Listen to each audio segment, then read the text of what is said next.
नमस्कार दोस्तों, स्वागत है आपका शिव साधना तंत्र चैनल में। भगवान महाकाल का आशीर्वाद आप सब पर बना रहे, ऐसी मन में कामना है, प्रभु से प्रार्थना है।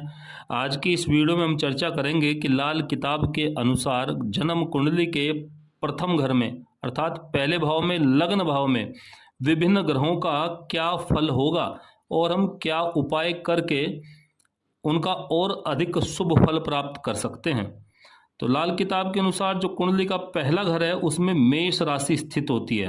अर्थात लाल किताब के अनुसार हर घर में राशि स्थिर है, ये बदलती नहीं है।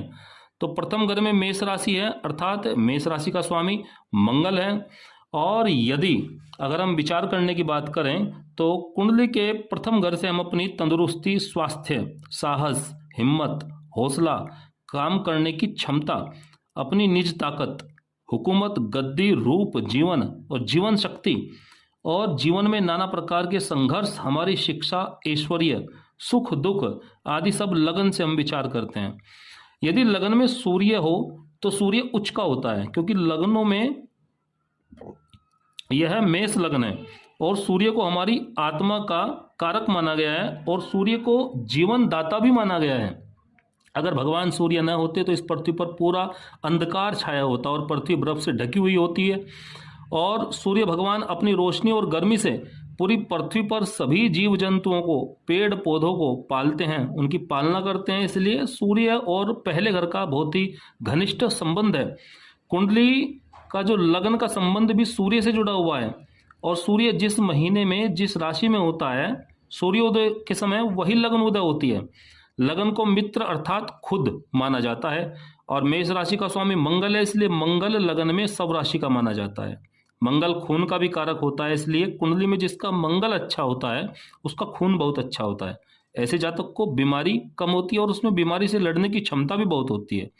सूर्य और मंगल का संबंध शासन से होता है, इसलिए इन दोनों ग्रहों को लगन में अच्छा माना गया है। सूर्य और मंगल दोनों गर्म ग्रह होते हैं, तीक्ष्ण ग्रह होते हैं, इसलिए जातक को थोड़ा गुस्सा अधिक आ सकता है। और अगर अकेला सूर्य लगन में है तब जातक के सिर के बाल भी झड़ सकते हैं और शरीर उसका थोड़ा सा पतला रहेगा। सूर्य मंगल को शनि, राहु, केतु के साथ न हो और न ही उनकी दृष्टि में हो तभी अच्छा फल करेंगे, और उनके साथ या उनकी दृष्टि में अगर बैठे हुए हों तब उपाय की जरूरत है, अन्यथा उपाय की कोई जरूरत नहीं है। लगन में शनि को नीच का माना गया है। शनि काला और अंधेरा है, इसलिए हर काम में विलंब पैदा करता है।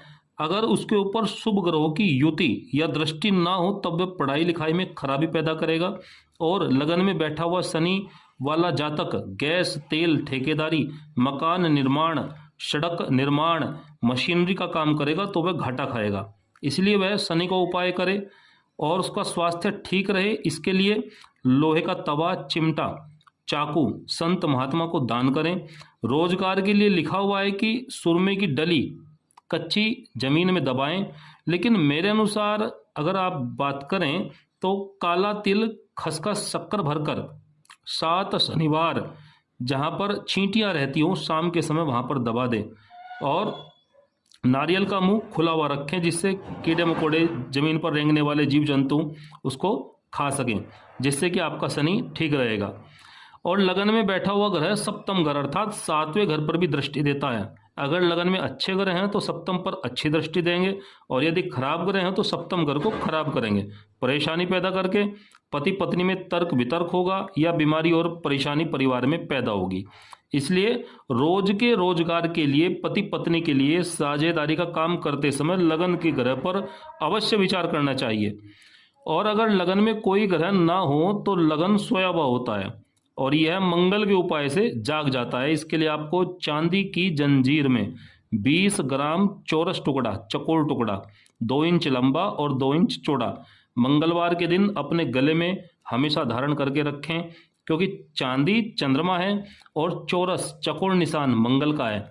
इसलिए आपका मंगल अच्छा प्रभाव देना शुरू कर देगा, आपको उसका शुभ फल मिलना प्रारंभ हो जाएगा। सूर्य लगन वाला व्यक्ति जितना परोपकार का काम करेगा उतनी ही उन्नति करता जाएगा। चंद्रमा को लगन में अच्छा माना गया है, लेकिन चंद्रमा के बारे में यह भी लिखा गया है कि जातक कांच के गिलास में दूध ना पिए बल्कि चांदी के गिलास में पिए। कांच का संबंध बुध और राहु से है, जो चंद्रमा के शत्रु हैं। चांदी चंद्रमा है और चांदी के गिलास से दूध पानी इत्यादि पीने से चंद्रमा की शक्ति बढ़ेगी, इसलिए अधिकतर लोग सोना चांदी धारण करते हैं। सोने चांदी की भस्म भी दवाइयों में डाली जाती है। चंद्रमा लगन वाला व्यक्ति कभी भी दूध न बेचे बल्कि इसका दान करता रहे। लगन में चंद्रमा वाला मंगल से शामिल अपने आप होगा, क्योंकि लगन में जो है मेष राशि है और वहाँ चंद्रमा बैठा हुआ है, इसलिए चंद्र और मंगल का संबंध बनेगा।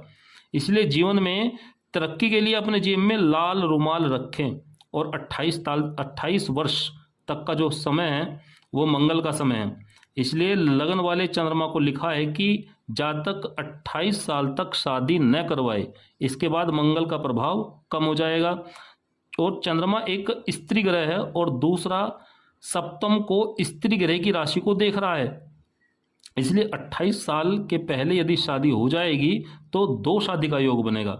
और चंद्रमा को ताकत शक्ति देने के लिए लिखा है कि 4 पाई के, जिस पे हम सोते हैं 4 पाई, उसके चारों पांवों में तांबे की कील गाड़ दे या तार लपेट दे। इसके पीछे तथ्य यह है, तर्क यह है कि 4 पाई और 4 पाई की जो टांग है वो केतु है, उसमें तांबे की कील लगने से मंगल से केतु को बांधा गया और अब केतु बुरा असर नहीं करेगा, रात को अच्छी नींद आएगी। चंद्रमा लगन वाले व्यक्ति में कल्पना शक्ति बहुत अधिक होती है और अगर चंद्रमा के साथ गुरु हो या गुरु की दृष्टि हो तब वह अच्छा फल करेगी। और चंद्रमा के साथ शनि राहु केतु इत्यादि हों या उनकी दृष्टि में हो तो फिर खराबी पैदा होगी। ऐसे जातक का मन पढ़ाई लिखाई में नहीं लगेगा और मकान तथा काम भी वह लगातार बदलता रहेगा। लाल किताब ने लगन को मेष राशि माना है, इसलिए लगन में बुध के बैठने के कारण मंगल ऋण का ग्रह बन गया है और मंगल के ऋण को उतारने के लिए अपने खानदान के सभी सदस्यों से बराबर हिस्सा लेकर और जो नहीं दे सकता उसका 10 गुना अपनी जेब से खरीद कर दान कर दे। और मेरे हिसाब से परोपकार एवं भलाई का किया गया काम उपाय ही है। जो भी हम काम करते हैं परोपकार के लिए उसको हम उपाय की श्रेणी में ही रखेंगे, जिसमें जन जन का कल्याण हो। और कुछ लोगों का यह प्रश्न होता है कि पैतृक ग्रह, जो पैतृक ऋण का ग्रह कैसे हो जाते हैं? जब किसी ग्रह के राशि में उसका शत्रु ग्रह बैठ जाता है, दोबारा सुनिए, जब किसी ग्रह की राशि में उसका शत्रु ग्रह बैठ जाता है तब वो ग्रह पैतृक ऋण का ग्रह बन जाता है। और यह ग्रह वैसा ही होता है जैसे किसी माता पिता या खानदान में बीमारी होती है, तब वह बीमारी पीढ़ी दर पीढ़ी, जिसको जेनेटिक बीमारी बोलते हैं, पीढ़ी दर पीढ़ी चलती रहती है। अर्थात एक बीमारी माता पिता को है तो वो संतान में होने की भी 50% से अधिक संभावना होती है। मेडिकल साइंस में ये बात प्रूव है, कुछ बीमारियां होती हैं ऐसी।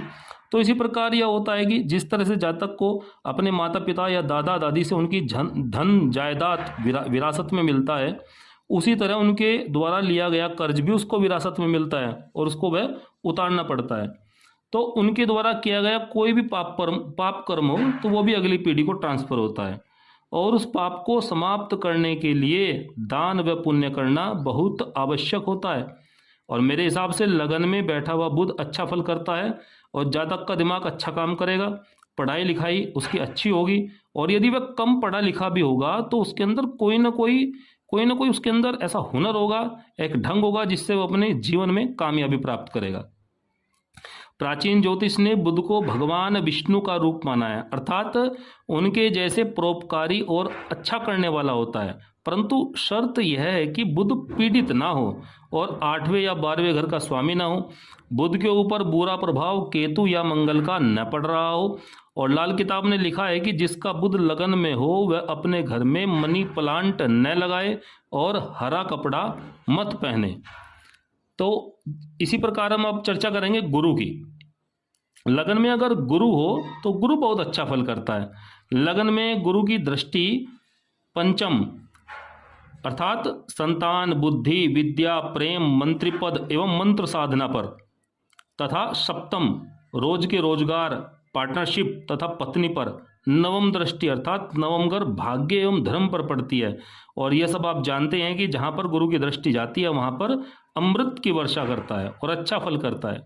लगन में बैठा गुरु परोपकार का कार्य कराता है, जातक को पढ़ा लिखा बनाता है। अगर पढ़ा लिखा कम है तब भी पूजा पाठ करके उसे किसी अच्छी जगह पहुंचा देता है। कुंडली में दूसरा घर, 5वां घर और 9वां घर और 11वां घर, ये सब गुरु के घर हैं। अगर इन घरों में गुरु का कोई शत्रु बैठ जाता है, गुरु का शत्रु जैसे बुध, शुक्र या राहु बैठ जाता है, तब गुरु ऋण का ग्रह बन जाता है। गुरु का ऋण उतारने के लिए आपको इसका उपाय करना होगा। इसलिए गुरु का ऋण उतारने के बाद में गुरु अच्छा फल प्राप्त करेगा। और उपाय के लिए आप एक तांबे का लोटा लेंगे, उस तांबे के लोटे में चने की दाल भरकर गुरुवार के दिन, शुक्ल पक्ष के गुरुवार वाले दिन गणेश जी की मूर्ति के सामने चढ़ाकर प्रार्थना करें कि भगवान मुझे गुरु के ऋण से छुटकारा दें और मेरे कष्ट दूर करें। अब प्रश्न यह उठता है कि दूसरे घर में वृष राशि आती है जो कि शुक्र की राशि है, और पंचम में सिंह राशि आती है जो सूर्य की है, और नवम अर्थात धनु राशि गुरु की अपनी राशि है, और एकादश घर में कुंभ राशि आती है। तब ये घर गुरु के कैसे हो गए? तब समझिए, धन, जायदाद, परिवार अर्थात दूसरा घर, विद्या, संतान अर्थात पंचम घर, भाग्य, धर्म अर्थात नवम घर, और लाभ, आमदनी अर्थात एकादश 11वां घर, इनका पक्का कारक गुरु है। इसलिए लाल किताब ने इन ग्रहों को गुरु का घर माना है। और गुरु के साथ बुध, शुक्र, राहु न बैठे हों, न उनकी दृष्टि में हो, तभी वह अच्छा फल करेंगे। और अगर गुरु पीड़ित हुआ तब उसका उपाय करके राहत लिया जा सकता है। तो इस प्रकार ये पूरा विश्लेषण लगन में बैठे हुए आपके सूर्य, मंगल, बुध और गुरु का था। इससे अगले वीडियो में हम बात करेंगे शुक्र, राहु, केतु और शनि लाल किताब के अनुसार लगन में बैठकर आपको कैसा फल देंगे, और इसका हम क्या उपाय करके, इन ग्रहों का हम क्या उपाय करके और अधिक शुभ फल प्राप्त कर सकते हैं। तो मिलते हैं जल्द ही अगले वीडियो में दोस्तों। तब तक के लिए नमस्कार। हर हर महादेव।